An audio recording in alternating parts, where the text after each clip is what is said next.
Now, I don't have designer series paper.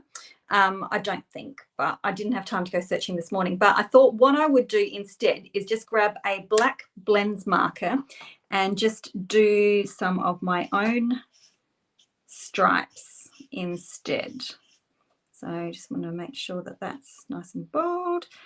Leave a gap, and I'm not too fussed about this edge because I'm going to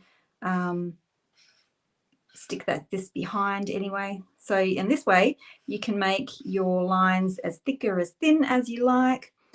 I do want to make sure I've come right to the edge of the left hand side though, because that's the bit that will be exposed. Doesn't matter if they're not, well, yeah, not straight. You want them even, but you don't, doesn't matter if one's a bit wonky.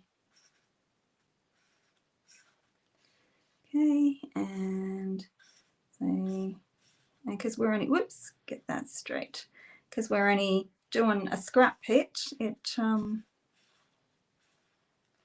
know, you can make up your own. It doesn't take too long.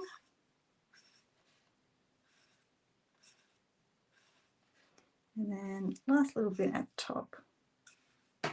There we go. Homemade stripy paper. Oh, thanks, Cynthia. So that will go behind there.